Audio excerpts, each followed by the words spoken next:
Hello everyone, मैं हूं दीपिका। आज हम पढ़ेंगे डायरी का एक पन्ना, जिसके लेखक हैं सीताराम सेकसरिया। तो बच्चों, सबसे पहले थोड़ा सा इस चैप्टर के बारे में जान लेते हैं। अंग्रेज़ों से भारत को आज़ादी दिलाने के लिए जो महात्मा गांधी ने सत्याग्रह आंदोलन छेड़ा था, उससे जनता की उम्मीदें बड़ी थी और देश भर से ऐसे बहुत से लोग सामने आए जो इस महासंग्राम में अपना सब कुछ त्यागने के लिए तैयार थे।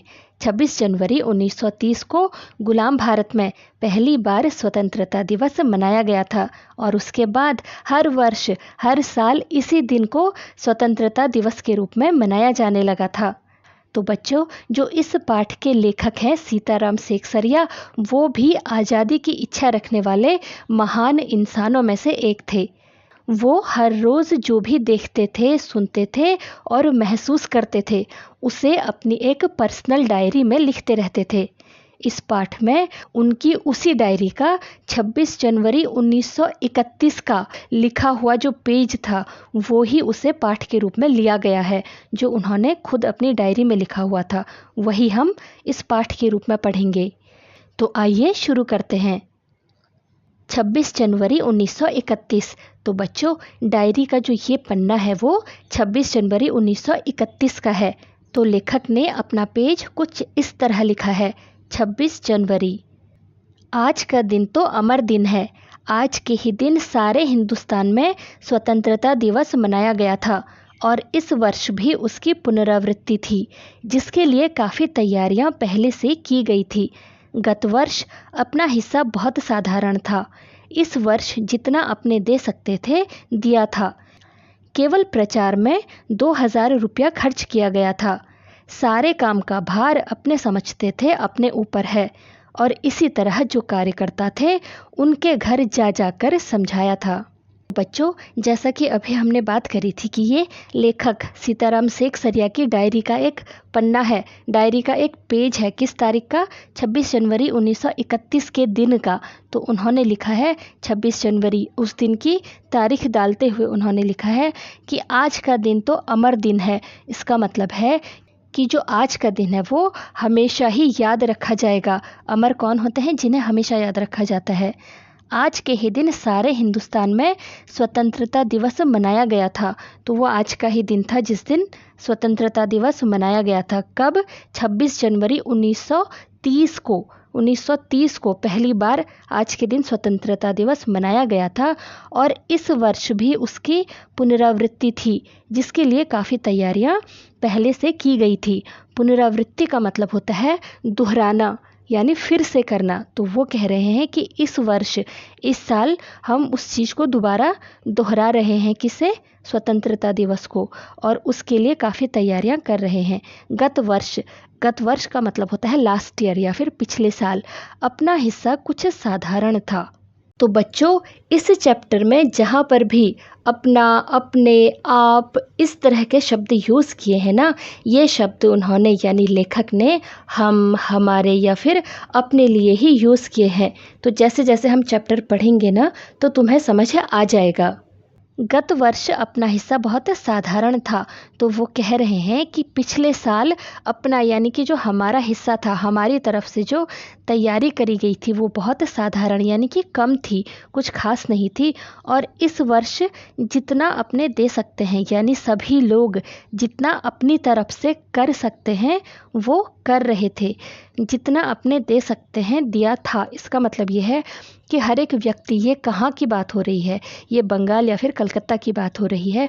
तो वो कह रहे हैं कि वहाँ के लोग जितना भी अपनी तरफ से कर सकते थे, सहयोग जितना भी कर सकते थे, चाहे वो रुपये पैसे के रूप में हो, चाहे वो अपना व्यक्तिगत सहयोग हो, जितना भी दे सकते थे वो दे रहे थे।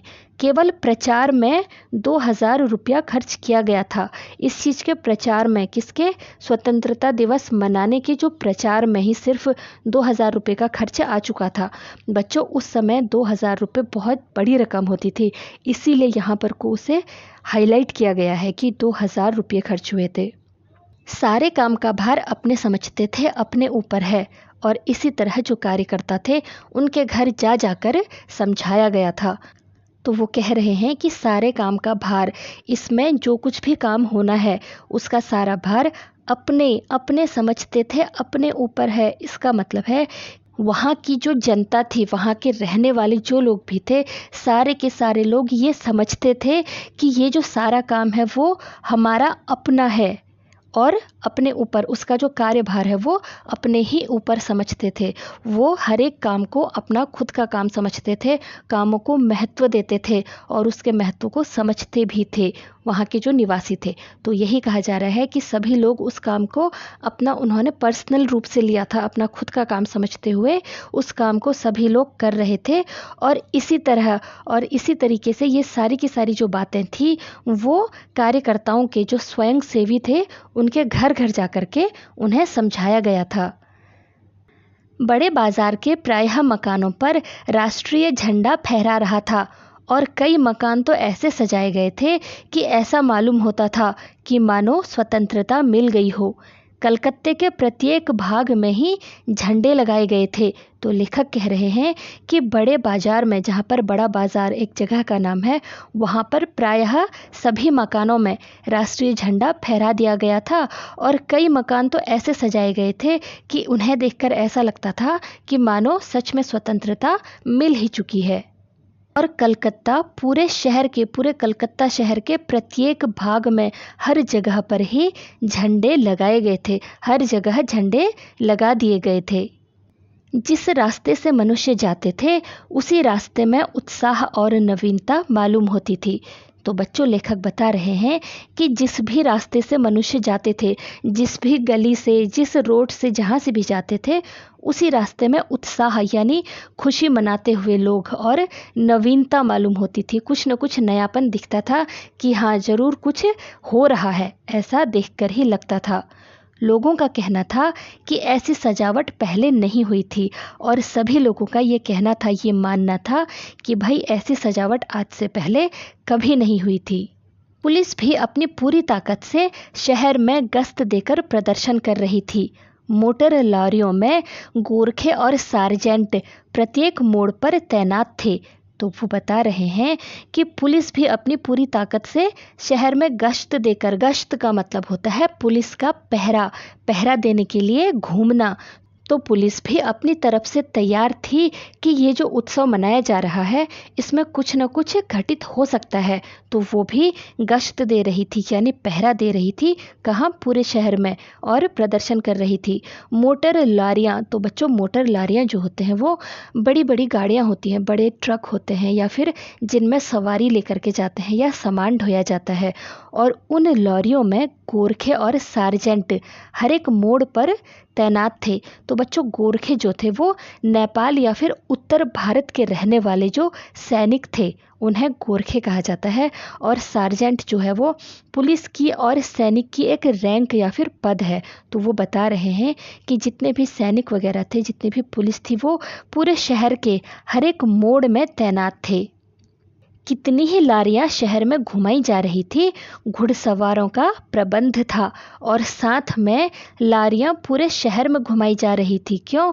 कि अगर कहीं पर कोई दंगा होगा या कुछ इस तरह की परेशानी आएगी तो वो लोगों को उसमें भर सकें, उसमें भर करके वो पुलिस स्टेशन लेकर के जाएंगे या ऐसा कुछ होगा। तो इसलिए वो लारियां जो हैं, वो बड़ी गाड़ियां जो हैं, वो पूरे शहर में घुमाई जा रही थी और घुड़सवारों का भी प्रबंध था। और पुलिस और सैनिक वगैरह जो थे वो घुड़सवारी यानी घोड़ों पर बैठकर भी पूरे शहर का प्रबंध देख रहे थे, व्यवस्थाएं देख रहे थे। कहीं भी ट्रैफिक पुलिस नहीं थी, सारी पुलिस को इसी काम में लगाया गया था। बड़े बड़े पार्कों तथा मैदानों को पुलिस ने सवेरे से ही घेर लिया था। कहीं पर भी ट्रैफिक पुलिस नहीं थी, सारी पुलिस को इसी काम में लगाया गया था। तो बच्चों, सैनिकों को, पुलिस को, सभी को इसी काम में लगाया था। साथ में ट्रैफिक पुलिस जो बाकी दिन ट्रैफिक कंट्रोल कर रही होती है, उसे भी आज इसी काम में लगाया गया था, पहरे वगैरह देने के लिए और नज़र रखने के लिए। बड़े बड़े पार्कों में और मैदानों में पुलिस ने सवेरे से ही घेरा लगा लिया था। घेर लेना का मतलब होता है किसी को अपने नियंत्रण में ले लेना या फिर चारों ओर से घेर लेना। तो जो बड़े बड़े पार्क थे और जो बड़े मैदान थे उसको पुलिस ने सुबह से ही घेर लिया था, अपने नियंत्रण में ले लिया था। क्यों? क्योंकि इन्हीं जगहों पर सभाएं और समारोह होने थे। मॉन्यूमेंट के नीचे जहां शाम को सभा होने वाली थी उस जगह को तो भोर में 6 बजे से ही पुलिस ने बड़ी संख्या में घेर लिया था। पर तब भी कई जगह तो भोर में ही झंडा फहराया गया। तो वो बता रहे हैं कि मॉन्यूमेंट का मतलब होता है ऐतिहासिक इमारत या फिर स्मारक। तो स्मारक के नीचे जहाँ पर शाम के समय सभा होने वाली थी, तो जो उन्होंने तय कर रखा था कि इस जगह पर हम शाम को सभा करेंगे, उस जगह को तो सुबह के 6 बजे से ही पुलिस ने बड़ी संख्या में बहुत सारे वहाँ पर को पुलिस के जवान लगा दिए हैं और उसे घेर लिया है। और तब भी कई जगह तो ऐसी हैं और इस सब के बावजूद भी कई जगहें ऐसी हैं जहां बहुत सुबह ही झंडा फहरा दिया गया है। श्रद्धानंद पार्क में बंगाल प्रांतीय विद्यार्थी संघ के मंत्री अविनाश बाबू ने झंडा गाड़ा तो पुलिस ने उनको, तो बच्चों जब श्रद्धानंद पार्क में, जो वहाँ पर को एक श्रद्धानंद पार्क नाम से एक पार्क था, वहाँ पर बंगाल प्रांतीय विद्यार्थी संघ, उनके जो मंत्री थे, ये एक किसी ग्रुप का नाम है, तो उसके जो मंत्री थे उनका नाम था अविनाश बाबू। तो उन्होंने जब वहाँ पर झंडा गाड़ा तो पुलिस ने उनके साथ क्या किया, चलो आगे पढ़ते हैं। तो पुलिस ने उनको पकड़ लिया तथा और लोगों को मारा या हटा दिया। तो बच्चों अविनाश बाबू को तो पुलिस ने पकड़ लिया और जो और लोग मतलब जो बाकी लोग थे उनको या तो मारा या फिर वहाँ पर से हटा दिया। उनको खूब पिटाई करी डंडे से और वहाँ पर से भगा दिया। तारा सुंदरी पार्क में बड़ा बाजार कांग्रेस कमेटी के युद्ध मंत्री हरिश्चंद्र सिंह झंडा फहराने गए पर वे भीतर न जा सके। तो लेखक बता रहे हैं कि तारा सुंदरी पार्क में बड़ा बाजार कांग्रेस कमेटी के जो युद्ध मंत्री थे उनका नाम था हरिश्चंद्र सिंह। जब वो झंडा फहराने गए तो वो अंदर ही नहीं जा सके, वो भीतर ही नहीं जा सके। किसके? तारा सुंदरी पार्क, वो पार्क के अंदर ही नहीं जा सके। वहाँ पर काफ़ी मारपीट हुई और 2-4 आदमियों के सिर फट गए। तो बच्चों वहाँ पर भी, कहाँ पर? तारा सुंदरी पार्क में भी काफ़ी मारपीट हुई। जो वहाँ पर पुलिस तैनात थी और जो प्रदर्शन करने जा रहे थे उनके बीच में काफ़ी मारपीट हुई और 2-4 आदमियों के तो सिर ही फट गए थे। गुजराती सेविका संघ की ओर से जुलूस निकाला जिसमें बहुत सी लड़कियां थीं, उनको गिरफ्तार कर लिया। और साथ ही गुजराती सेविका संघ इस ग्रुप की जो लड़कियां थी उनकी ओर से भी जुलूस निकाला गया जिसमें बहुत सी लड़कियों को गिरफ्तार कर लिया गया था। वो जब जुलूस निकाल रही थी तो उनमें से भी कई सारी लड़कियों को गिरफ्तार कर लिया गया था।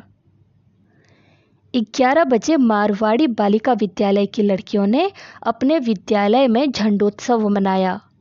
बच्चों उसी दिन 11 बजे मारवाड़ी बालिका विद्यालय की जो बालिकाएं थी, जो लड़कियां थी, उन्होंने अपने विद्यालय मतलब स्कूल, सभी को पता है ना, उन्होंने अपने विद्यालय में झंडोत्सव मनाया। झंडोत्सव का मतलब होता है झंडा फहराने का उत्सव या फिर समारोह। जानकी देवी मदालसा बजाज नारायण आदि भी गई थी। लड़कियों को उत्सव का क्या मतलब है समझाया गया। तो बच्चों वहाँ पर जानकी देवी और मदालसा बजाज नारायण ये कौन है? ये स्वयं सेवी हैं। उन लड़कियों को समझाया, जो वहाँ पर को जो लड़कियाँ पढ़ रही थी उन्हें उत्सव का मतलब समझाया कि ये क्यों मनाया जा रहा है। एक बार मोटर में बैठकर सब तरफ घूमकर देखा तो बहुत अच्छा मालूम हो रहा था। तो बच्चों जैसा कि लेखक अपने साथियों के साथ गाड़ी में बैठकर घूम रहे हैं, उन्हें बहुत अच्छा महसूस हो रहा है और उन्होंने देखा कि जगह जगह फ़ोटो उतर रहे हैं, यानी फ़ोटो खींचे जा रहे हैं। अपने भी फ़ोटो का काफ़ी प्रबंध किया था। तो अपने भी का मतलब है हमने भी। तो बच्चों लेखक और उनके साथियों ने भी फ़ोटो खींचने का काफ़ी प्रबंध किया था, यानी पूरा इंतज़ाम किया हुआ था। 2-3 बजे कई आदमियों को पकड़ लिया गया जिसमें मुख्य पूर्णोदास और पुरुषोत्तम राय थे तो लेखक बता रहे हैं कि उसी दिन 2-3 बजे के लगभग कई आदमियों को पकड़ लिया था। पुलिस के द्वारा कई लोगों को पकड़ लिया गया था, जिसमें उसमें जो प्रमुख थे वो पूर्णोदास और पुरुषोत्तम राय थे। ये दोनों मुख्य कार्यकर्ता रहे होंगे। सुभाष बाबू के जुलूस का भार पूर्णोदास पर था, पर यह प्रबंध कर चुका था। तो लेखक बता रहे हैं जो सुभाष बाबू वाला जुलूस था, जो सुभाष बाबू का जुलूस था, उसका पूरा भार यानी उसकी जो पूरी जिम्मेदारी थी वो पूर्णोदास पे थी। और पूर्णोदास कौन है? जो अभी कुछ देर पहले ही गिरफ्तार हो गए हैं, लेकिन यह प्रबंध कर चुका था। इसका मतलब है कि वो कौन? पूर्णोदास पूरा प्रबंध, पूरा इंतजाम कर चुके थे। उन्होंने पहले ही पूरा इंतजाम कर लिया था। स्त्री समाज अपनी तैयारी में लगा था। जगह जगह की स्त्रियां अपना जुलूस निकालने की तथा ठीक स्थान पर पहुंचने की कोशिश कर रही थी। तो बच्चों वो बता रहे हैं कि जो स्त्री समाज था, जो गर्ल्स का जो ग्रुप था, जो महिलाओं का ग्रुप था, वो अपनी तैयारियों में लगा हुआ था, वो अपनी तैयारियां कर रहे थे। और जगह जगह से स्त्रियां, पूरे शहर के हर एक हिस्से से स्त्रियां जो हैं वो जुलूस निकालने के लिए ठीक स्थल पर, यानी जो स्थान निश्चित किया गया था कि हम यहाँ से जुलूस निकालेंगे, तो वो सही जगह पर पहुँचने की कोशिश कर रही थी। मॉन्यूमेंट के पास जैसा प्रबंध भोर में था, वैसा करीब 1 बजे नहीं रहा। इससे लोगों को आशा होने लगी कि शायद पुलिस अपना रंग ना दिखलावे, पर वह कब रुकने वाली थी। तो बच्चों लेखक बता रहे हैं मॉन्यूमेंट यानी स्मारक के पास जैसा प्रबंध सुबह था, जैसा कि अभी हमने पढ़ा था ना कि सुबह से ही वहाँ पर को पुलिस ने अपना घेराव डाल लिया था, उसे चारों ओर से घेर लिया था। लेकिन करीब 1 बजे, दिन के 1 बजे तक का वहाँ पर वैसा प्रबंध नहीं था। पुलिस वहाँ पर को उतनी ज़्यादा तादाद में खड़ी नहीं होगी, शायद ऐसा ही कुछ रहा होगा। और यही सब देख करके वहाँ पर लोगों को ऐसी आशा हो रही थी, ऐसी उम्मीद हो रही थी कि शायद पुलिस अपना रंग ना दिखलाए, यानी पुलिस ज़्यादा कुछ शायद नहीं करेगी। लेकिन पुलिस कौन सा पीछे हटने वाली थी, कौन सा पुलिस कम थी। 3 बजे से ही मैदान में हजारों आदमियों की भीड़ होने लगी और लोग टोलियां बना बनाकर मैदान में घूमने लगे। आज जो बात थी वह निराली थी।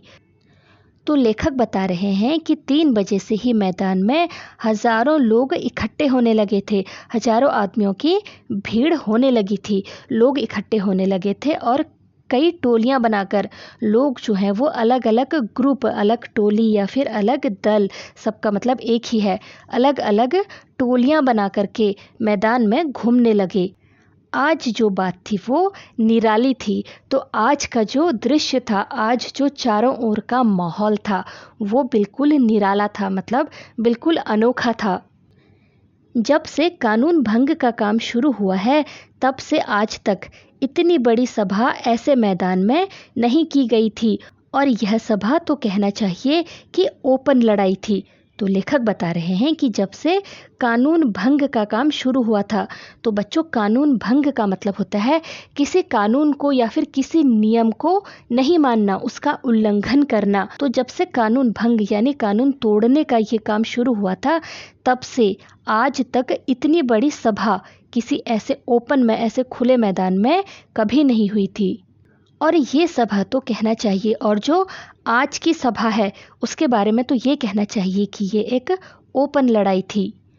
पुलिस कमिश्नर का नोटिस निकल चुका था कि अमुक अमुक धारा के अनुसार कोई सभा नहीं हो सकती। तो वो बता रहे हैं कि पुलिस कमिश्नर का पहले ही ये नोटिस निकल चुका था, क्या कि अमुक अमुक धारा। तो बच्चों अमुक अमुक जो शब्द है उसका मतलब होता है कि किसी बात को कहने के लिए जब किसी का नाम नहीं लिया जाए, जैसे यहाँ पर किसी धारा की बात हो रही है तो वो धारा का नंबर नहीं बता रहे हैं, वो यहाँ पर धारा नहीं बता रहे हैं कि कौन सी धारा, उसकी जगह पर अमुक अमुक शब्द यूज़ किया जा रहा है। तो उसके बदले कई बार फला फला यूज़ किया जाता है, तो इस तरीके के शब्द यूज़ किए जाते हैं। तो अमुक अमुक यानी किसी एक धारा के अनुसार कोई भी सभा नहीं हो सकती, ऐसा नोटिस पुलिस ने पहले ही निकाल दिया था। जो लोग काम करने वाले थे उन सबको इंस्पेक्टरों के द्वारा नोटिस और सूचना दे दी गई थी कि आप यदि सभा में भाग लेंगे तो दोषी समझे जाएंगे। तो लेखक बता रहे हैं कि जो लोग काम करने वाले थे, यानी जो कार्यकर्ता थे, जो लीडर थे, उन सबको इंस्पेक्टरों के द्वारा पहले ही नोटिस और सूचना दे दी गई थी। क्या? कि अगर आप सभा करेंगे, कि अगर आप सभा में भाग भी लेंगे तो आपको दोषी समझा जाएगा और आपके खिलाफ कार्यवाही की जा सकती है। इधर कौंसिल की तरफ से नोटिस निकल गया था कि मॉन्यूमेंट के नीचे ठीक 4:24 पर झंडा फहराया जाएगा और स्वतंत्रता की प्रतिज्ञा पढ़ी जाएगी। सर्वसाधारण की उपस्थिति होनी चाहिए। खुला चैलेंज देकर ऐसी सभा पहले नहीं की गई थी। तो लेखक बता रहे हैं कि एक तरफ तो पुलिस की तरफ से कार्यकर्ताओं को नोटिस दे दिया गया था और इधर दूसरी तरफ कौंसिल, तो बच्चों कौंसिल कहते हैं जो अधिकारियों का समूह होता है, जो परामर्श देने वालों का जो सभा होती है, उनकी जो सभा होती है, उनका समूह होता है, उसे कौंसिल कहते हैं। तो दूसरी तरफ कौंसिल की तरफ से भी नोटिस निकल चुका था। उनकी तरफ से क्या निकला था कि मॉन्यूमेंट के नीचे ठीक 4:24 पर झंडा फहराया जाएगा।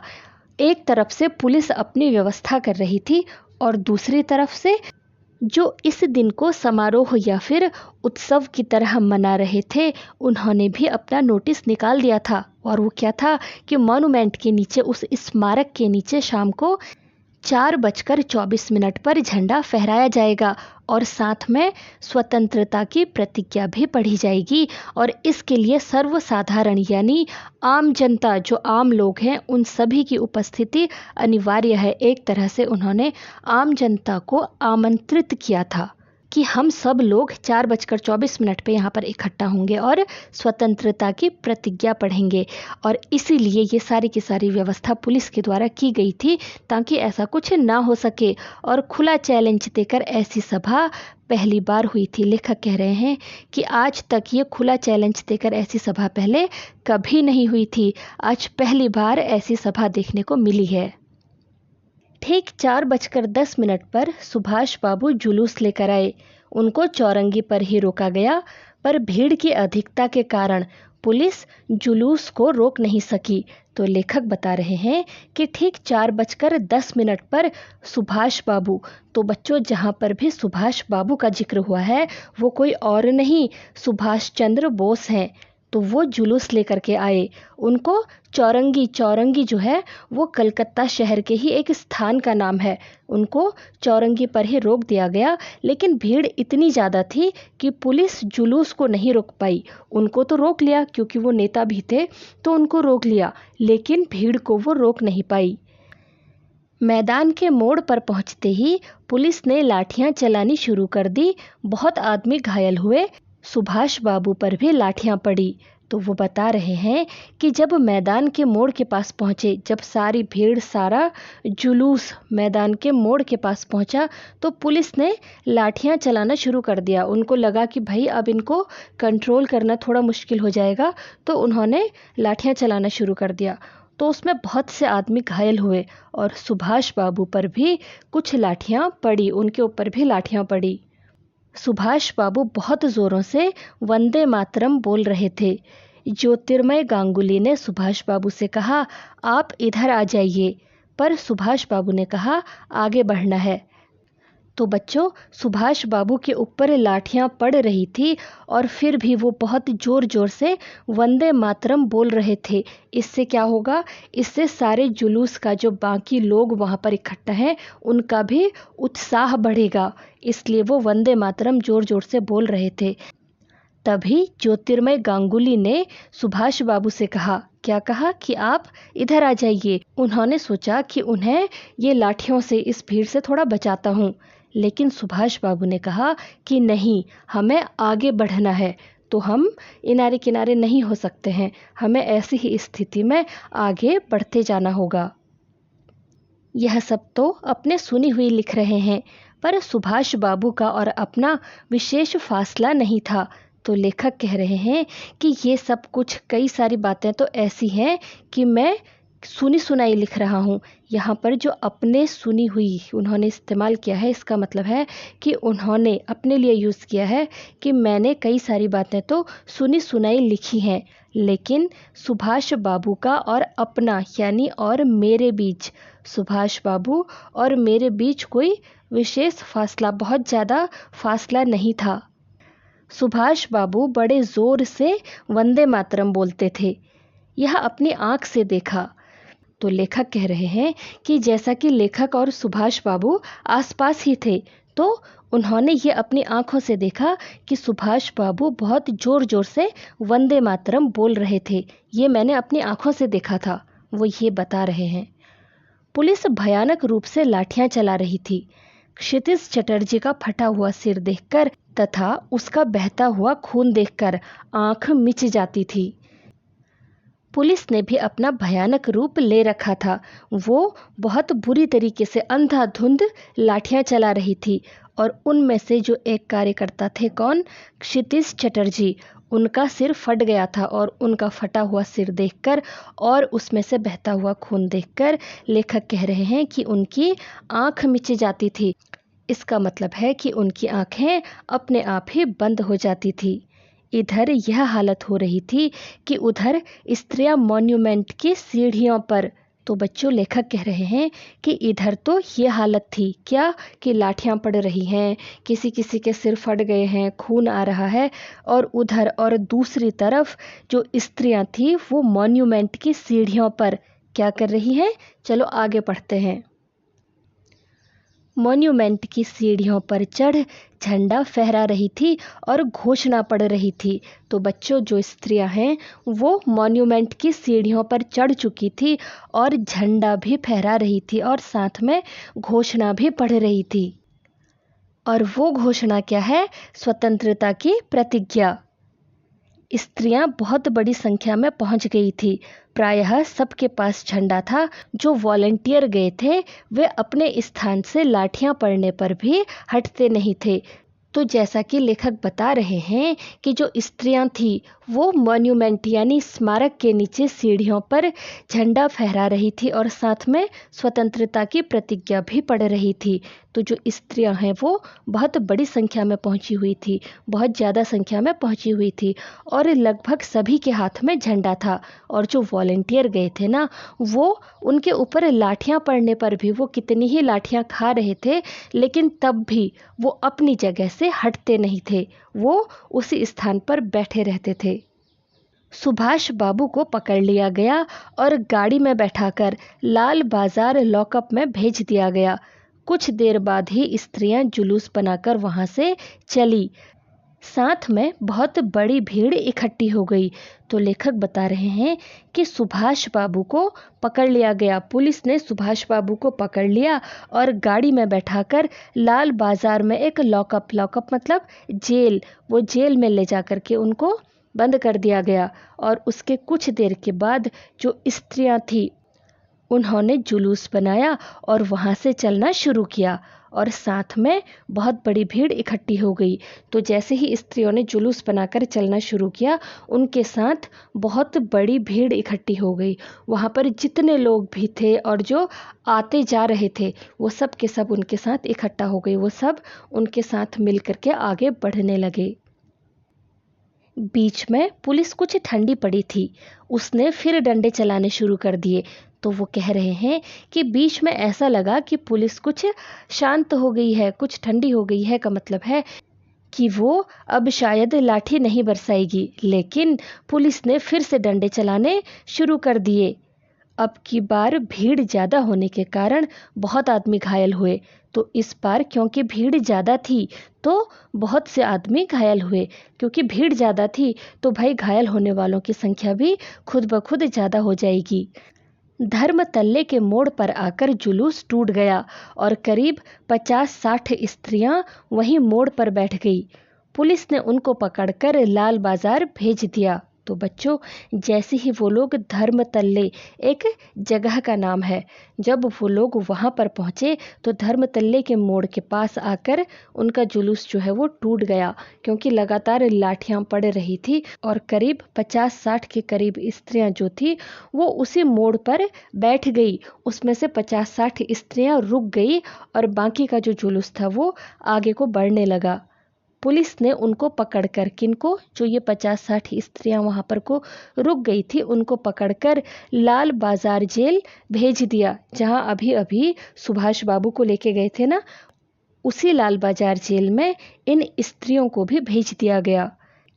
स्त्रियों का एक भाग आगे बढ़ा जिसका नेतृत्व विमल प्रतिभा कर रही थी।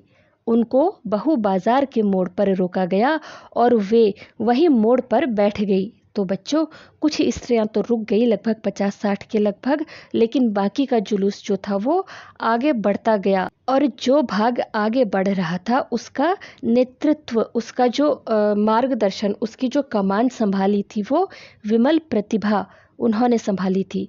और उनको बहू बाजार, ये भी एक जगह का नाम है, उसके मोड़ पर रोक दिया गया। विमल प्रतिभा को और उनका जो जुलूस था उसे भी बहू बाजार के पास पहुंचकर उस मोड़ के पास उनको रोक दिया गया और वो वहीं मोड़ पर बैठ गई। आसपास बहुत बड़ी भीड़ इकट्ठी हो गई जिस पर पुलिस बीच बीच में लाठी चलाती थी। तो बच्चों, जैसा कि वो उनकी जो नेता थी वो वहीं पर को रुक गई थी, तो उनके आसपास काफ़ी भीड़ इकट्ठी हो गई थी, तो सभी लोग वहीं पर को इकट्ठा हो गए थे और पुलिस उनको बीच बीच में लाठी चलाती रही। उन्हें कंट्रोल करने के लिए, उनको नियंत्रण में लेने के लिए पुलिस बीच बीच में लाठी चलाती रही। इस प्रकार करीब पौन घंटे के बाद पुलिस की लारी आई और उनको लाल बाजार ले जाया गया और भी कई आदमियों को पकड़ा गया। तो लेखक बता रहे हैं कि जैसा कि विमल प्रतिभा जी वहीं पर मोड़ पर रुक गई थी और वहाँ पे काफ़ी भीड़ इकट्ठी हो गई थी और पुलिस उनको कंट्रोल करने के लिए लाठी चला रही थी। तो ये सब कुछ कब तक चलता रहा? करीब पौन घंटे तक। पौन घंटा का मतलब होता है लगभग 45 मिनट। तो लगभग 45 मिनट के बाद वहाँ पर पुलिस की लारी आई। लारी सबको याद है ना, एक बड़ी गाड़ी होती है, सवारी वाली टाइप का जो ट्रक या फिर गाड़ी होती है, जिस पर वो उन सबको ले करके, उन सबको उन्होंने भरा उसमें और वहाँ से वो उनको लाल बाजार ले गए। लाल बाजार में क्या था?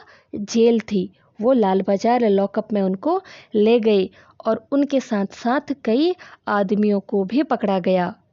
बृजलाल गोयनका, जो कई दिन से अपने साथ काम कर रहा था और दमदम जेल में भी अपने साथ था, पकड़ा गया।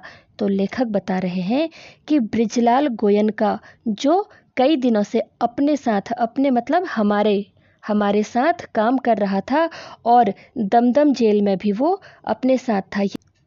यानी कि ये सभी लोग किसी और इवेंट की वजह से भी जेल गए होंगे। कौन सी जेल? दमदम जेल। वहाँ गए होंगे, तो वहाँ पर भी ये सभी लोग साथ में थे। वो आज पकड़े गए, वो आज एक बार फिर पकड़े गए। इस इवेंट के दौरान भी वो पुलिस की गिरफ्त में आ चुके थे। पहले तो वह झंडा लेकर वंदे मातरम बोलता हुआ मॉन्यूमेंट की ओर इतनी जोर से दौड़ा कि अपने आप ही गिर पड़ा और उसे एक अंग्रेजी घुड़सवार ने लाठी मारी, फिर पकड़कर कुछ दूर ले जाने के बाद छोड़ दिया। तो वो बता रहे हैं कि पहले तो वो कौन?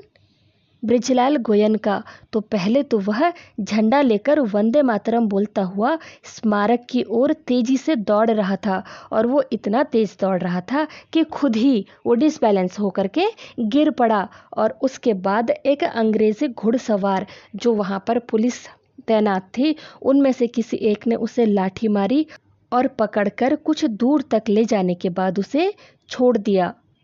इस पर वह स्त्रियों के जुलूस में शामिल हो गया और वहाँ पर भी उसको छोड़ दिया। तब वह 200 आदमियों का जुलूस बनाकर लाल बाजार गया और वहाँ पर गिरफ्तार हो गया।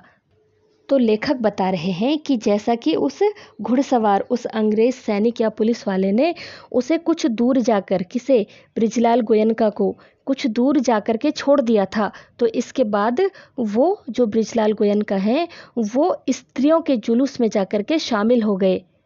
और वहाँ पर भी उनको छोड़ दिया गया। जब ये सारी गिरफ्तारी हो रही थी, स्त्रियों की गिरफ्तारी हो रही थी, वहाँ पर भी उनको गिरफ्तार नहीं किया, वहाँ पर भी उन्हें छोड़ दिया गया। तो उसके बाद उन्होंने क्या किया, बृजलाल गोयनका ने उन्होंने क्या किया कि उन्होंने लगभग 200 आदमी इकट्ठा करे और जुलूस बना करके वो लाल बाज़ार चले गए और वहाँ पर को उनको गिरफ्तार कर लिया गया। तो बच्चों, जब वो पहली बार पकड़े गए और उनको छोड़ दिया गया तो वो साइड नहीं हुए, उन्होंने अगला स्टेप लिया। वो पहले स्त्रियों के जुलूस में चले गए, लेकिन जब उनको वहाँ से भी छोड़ दिया गया तो उन्होंने लगभग 200 आदमियों को इकट्ठा किया और जुलूस बना करके लाल बाज़ार गए और वहाँ पर को उनको अंततः गिरफ्तार कर लिया गया। मदालसा भी पकड़ी गई। उससे मालूम हुआ कि उसको थाने में भी मारा था। सब मिलाकर 105 स्त्रियां पकड़ी गई थी। तो लेखक बता रहे हैं कि मदालसा भी पकड़ी गई थी। मदालसा कौन थी, याद है ना? ये भी एक कार्यकर्ता ही है। ये भी पकड़ी गई थी और उन्हीं से ये पता चला कि उनको थाने में भी मारा गया था। तो बच्चों, यहाँ तो वो लाठियाँ खा ही रहे थे, उनको पीटा जा रहा था और इनको जब गिरफ्तार करके थाने लेकर के गया तो पुलिस ने वहाँ भी उनको खूब मारा था और सब मिलाकर यानी कुल मिलाकर लगभग 105 स्त्रियां पकड़ी गई थी। बाद में रात को 9 बजे सबको छोड़ दिया गया। कलकत्ता में आज तक इतनी स्त्रियां एक साथ गिरफ्तार नहीं की गई थी। बाद में रात को लगभग 9 बजे के आसपास सबको छोड़ दिया गया। तो लेखक कह रहे हैं कि कलकत्ता में आज तक इतनी बड़ी स्त्रियों की जो गिरफ्तारी थी, यानी एक साथ इतनी ज़्यादा स्त्रियां आज तक कभी गिरफ्तार नहीं की गई थी। करीब 8 बजे खादी भंडार आए तो कांग्रेस ऑफिस से फ़ोन आया कि यहाँ बहुत आदमी चोट खाकर आए हैं और कई की हालत संगीन है, उसके लिए गाड़ी चाहिए। लगभग 8 बजे के आसपास जब लेखक और उनके साथी खादी भंडार आए तो वहाँ पर कांग्रेस ऑफिस से फ़ोन आया कि यहाँ बहुत से आदमी चोट खाकर आए हैं, यानी लाठियों की चोट खाए हुए हैं और कई की हालत, उनमें से कई की हालत संगीन है। संगीन का मतलब होता है गंभीर है, जो काफ़ी सीरियस हैं। कई सारे लोग बहुत सीरियस हैं, उनके लिए गाड़ी चाहिए। क्यों? क्योंकि उनको हॉस्पिटल ले जाना होगा, तो उनके लिए गाड़ी चाहिए। जानकी देवी के साथ वहां गए। बहुत लोगों को चोट लगी हुई थी। डॉक्टर दास गुप्ता उनकी देखरेख तथा फोटो उतरवा रहे थे। उस समय तक 67 आदमी वहां आ चुके थे। बाद में तो 103 तक आ पहुंचे। तो लेखक बता रहे हैं कि वो जानकी देवी के साथ वहां गए और वहां उन्होंने देखा कि बहुत से लोगों को चोट लगी हुई है और वहां पर डॉक्टर दास गुप्ता, जो डॉक्टर दास गुप्ता थे, वो उनकी देखभाल कर रहे थे और उनकी फ़ोटो भी खींची जा रही थी।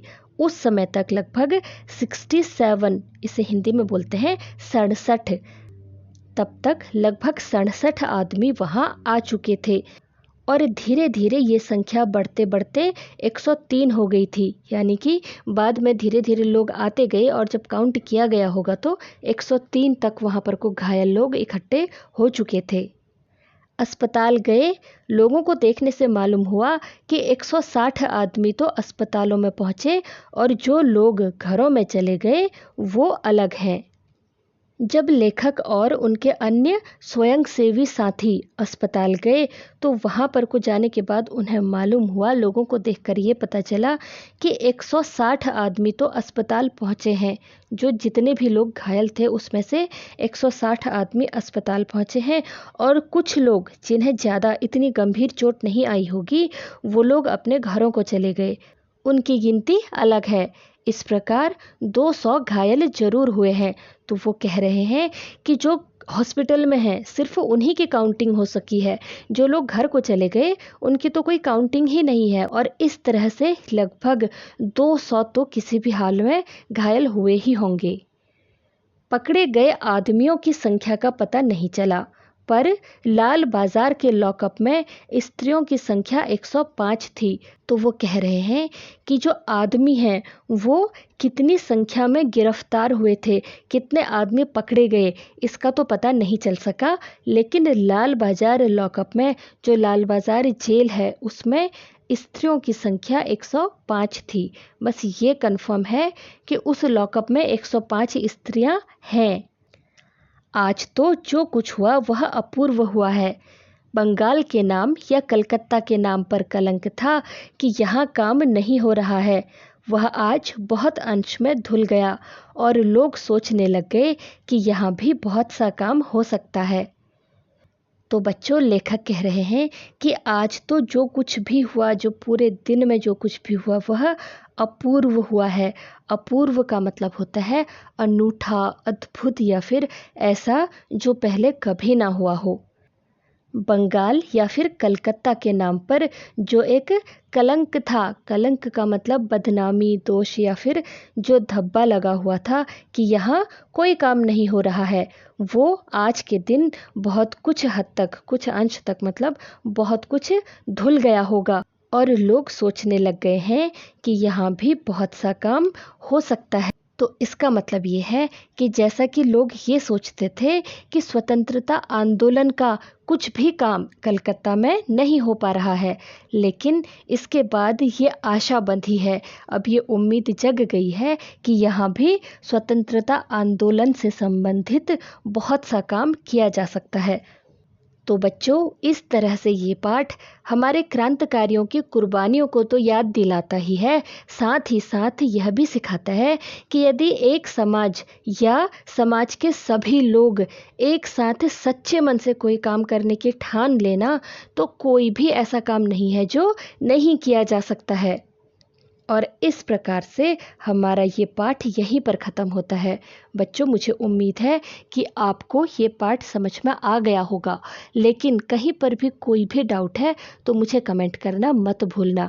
पूरी कोशिश करूँगी कि आपका डाउट दूर कर सकूँ। तो मिलते हैं अगली वीडियो में। Till then, keep learning and take care.